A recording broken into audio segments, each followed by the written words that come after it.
Hi, this is Narayana. Welcome to my channel. ఈరోజు చెప్పే topic ఏంటంటే intermediate first year English medium 2 marks ఏ lessons నుంచి ఏ క్వశ్చన్స్ ఇంపార్టెంట్ అనేది డిస్కస్ చేద్దాం. ఓకే, అది ఫస్ట్ లెసన్ ఏంటంటే states of matter. States of మ్యాటర్లో మనకి ఇంపార్టెంట్ లిస్ట్ మొత్తం రాసాను చూసారా. ఏ బ్యాచ్ వాళ్ళు మాస్టర్స్గా అన్నీ చదువుకోవడానికి ప్రయత్నించండి, మేబీ వీలున్నంత వరకు.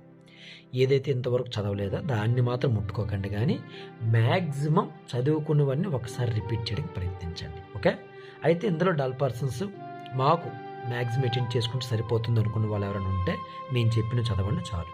ఒకటి ఐసోథర్ము, ఐసోబార్, ఇక్కడ ఐసోకోర్, ఈ 3 చదువుతారు. నెక్స్ట్ అవగాడ్రో లా ఒకటి, ఎస్టీపీ కండిషన్స్ ఒకటి. ఇక మేబీ ఇక్కడ చదువుకుంటే ఐడియల్ గ్యాస్ కూడా చదువుకోండి. తర్వాత కాన్స్టెంట్ ఆర్, దాని యొక్క వాల్యూస్. తర్వాత ఇక్కడ చూసుకుంటే gas constant in different units. ఓకేనా, so value of gas constant in different యూనిట్స్లో చెప్పాలి. తర్వాత గ్రాహమ్స్ లా గురించి. తర్వాత ఇక్కడికి వస్తే N2O2CH4 ఏది వేగంగా డిఫ్యూజ్ చెందుతుందో చెప్పాలి. తర్వాత ఇక్కడ చూసుకుంటే how many times methane diffuse faster than sulphur dioxide. Sulphur dioxide కంటే ఈ మీథేన్ అనేది ఎంత వేగంగా, ఓకేనా, ఎన్ని రెట్లు అనేది డిఫ్యూజ్ చెందుతుందో చెప్పగలగాలి. తర్వాత ఇందులో చూసుకుంటే మరి కొన్ని ఇంపార్టెంట్ క్వశ్చన్స్.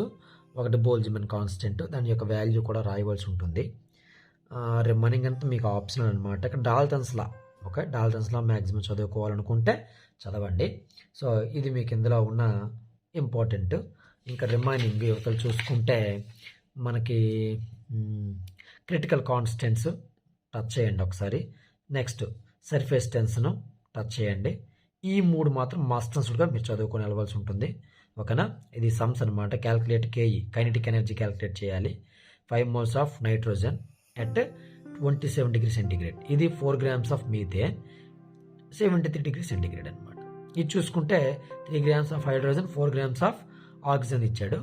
వీటి యొక్క రేషియోస్ అంటే కైనెటిక్ ఎనర్జీ యొక్క రేషియోస్ క్యాల్కులేట్ చేయాలి ఈ సమ్ అనమాట. ఓకేనా, అది. సో ఈ 3 సమ్స్ మాత్రం ఖచ్చితంగా చూసుకొని వెళ్ళవలసి ఉంటుంది. ఖచ్చితంగా అంటే చాలా ఎక్కువ సార్లు పడిన అనమాట ఇవి. ఓకే, ఆ లెసన్స్ నుంచి ఇవి నేర్చుకుంటే సరిపోతుంది. నెక్స్ట్ స్టాయిక్యోమెట్రీ చూడండి.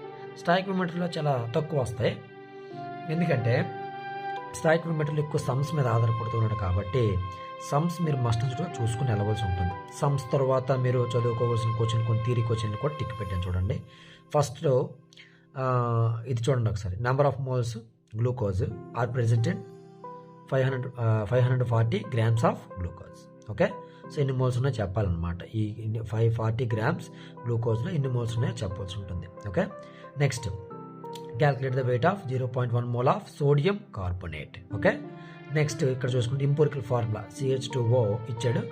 సో దీన్ని యూజ్ చేసుకుని మనం ఏం కట్టాలి, మాలిక్యులర్ ఫార్ములా క్యాల్కులేట్ చేయవలసి ఉంటుంది అనమాట. ఓకే, అదొక సమ్. రిడాక్స్ కాన్సెప్ట్ అంటే రిడాక్షన్ అంటే జనరల్గా రిడాక్షన్ ఆక్సిడేషన్ రెండు కలిస్తే వచ్చేది రిడాక్స్ కాన్సెప్ట్ అనమాట. ఓకే, దాని గురించి కూడా మీరు కొంచెం విపులంగా రాసుకుంటే ఒక ఎగ్జాంపుల్ రాసుకుంటే సరిపోతుంది. డిస్ప్రపోర్షనేషన్, కంప్రపోర్షనేషన్, ఈ రెండింటిలో ఏదో ఒకటి పక్కగా పడే ఛాన్స్ అనేది ఎక్కువగా ఉంటుందన్నమాట. కాబట్టి ఖచ్చితంగా చదువుకొని వెళ్ళాలి. తర్వాత మాస్ పర్సంటేజ్ మీద సమ్ అనేది ఈ మోడల్లో ఉంటుంది చూడండి. తర్వాత మొలారిటీ మీద లెక్క అనేది ఇచ్చే ఛాన్స్ అనేది ఉంటుందన్నమాట. ఓకే, ఇది మీకు ఇంపార్టెంట్ లిస్ట్. ఓకే, ఆ లెసన్కి సంబంధించి. ఇంకా చదువుకోవాలనుకున్న వాళ్ళు ఎవరైనా ఉంటే ఇక్కడ ఉన్నాయో చూడండి, మరి కొన్ని క్వశ్చన్స్ చదవండి. మేబీ నాకు తెలిసి దానికి డేట్ వెళ్ళిపోయాడు అనమాట. Okay, next chemical equilibrium. So ఇందులో ఇంపార్టెంట్ క్వశ్చన్స్ అనేవి ఇందులో కూడా చాలా ఎక్కువ రాశాను, బట్ ఏంటంటే అవన్నీ చదవలేం కదా. మ్యాక్సిమం లిమిట్లో కొన్ని టిక్ పెడతాను, అవి మాత్రం చదువుకొని సరిపోతుంది. అందులో హోమోజెనియస్ ఈక్విలిబ్రియం, హెటరోజెనియస్ ఈక్విలిబ్రియం, వాటికి ఎగ్జాంపుల్స్ కూడా రాయవలసి ఉంటుంది. తర్వాత కేపీ కేసీల మధ్య రిలేషన్ అనమాట చెప్పాలి. తర్వాత లూయిస్ యాసిడ్ అంటే ఎగ్జాంపుల్. ఇందులో చూసుకుంటే chemical equilibrium reaction for which KP is equal KC అంటే కేపీ ఈజ్ ఈక్వల్ కేసీ అయిన రియాక్షన్స్ ఉన్నాయి కదా, అవి రాయవలసి ఉంటుంది అనమాట. కేపీ లెస్ దెన్ కేసీ అయినవి, కేపీ గ్రేటర్ దెన్ కేసీ అయినవి కూడా మీరు రాయడానికి ఇక్కడ చూడండి 72 క్వశ్చన్ అనమాట. అది కూడా చేయడానికి ప్రయత్నించండి. నాకు తెలిసి మేబీ ఈ 3 ఏదో ఒకటి పడే ఛాన్స్ అనేది ఉంటుందన్నమాట ఎక్కువగా. నెక్స్ట్ బ్రౌన్స్టెడ్ యాసిడ్ అంటే ఏంటి, ఓకేనా. ఇక్కడ చూసుకుంటే ionic product of water. Okay, so ఇది కూడా చాలా ఇంపార్టెంట్ అని. తర్వాత Bronsted acids are Lewis bases explain అంటే బ్రౌన్స్టెడ్ యాసిడ్ అని కూడా లూయిస్ బేసిస్ అవుతాయి అంటే ఎందుకో చెప్పమంటున్నాడు. అలాగే Lewis acids are not Bronsted acid అంటే లూయిస్ యాసిడ్ అన్ని కూడా బ్రౌన్స్టెడ్ యాసిడ్లు మాత్రం కావట ఎందుకో చెప్పమంటాడు. సో ఇది ఇంపార్టెంట్ లిస్ట్ అనమాట 2 మార్క్స్లో. ఓకే, ఈ లెసన్కి సంబంధించి రిమైనింగ్ అని కూడా ఇక్కడ ఉన్నాయి. వీలుంటే ఇవన్నీ ఒకసారి టచ్ చేస్తే మంచిది. ఓకేనా, నెక్స్ట్ చూడండి. నెక్స్ట్ హైడ్రోజనేట్స్ కాంపౌండ్ చూద్దాం. మేబీ హైడ్రోజనేట్స్ కాంపౌండ్స్లో మీకు 2 మార్క్స్ వచ్చే ఛాన్స్ అనేది చాలా తక్కువగా ఉంటుంది. బట్ వస్తే ఏ క్వశ్చన్స్ వస్తాయి. ఒకటి సిన్ గ్యాస్, ఒకటి తర్వాత కోల్ గ్యాసిఫికేషన్ అంటే ఏంటి, తర్వాత how many categories of hydrides.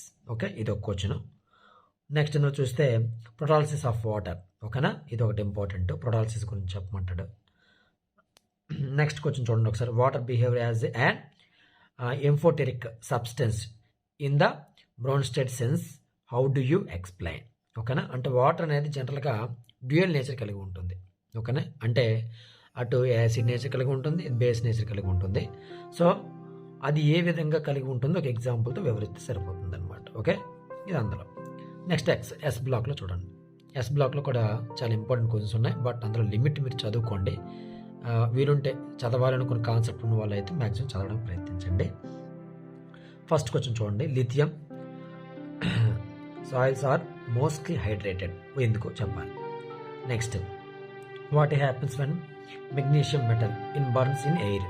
ఓకేనా, మెగ్నీషియం మెటల్ అనేది మనము గాలిలో అనేది బాగా వేడి చేస్తే మండిస్తే ఏ విధంగా అవుతుంది చెప్పాల్సి ఉంటుంది. జెప్సమ్ యాడెడ్ టు సిమెంట్, ఎందుకు జెప్సమ్ని సిమెంట్కి యాడ్ చేస్తారు.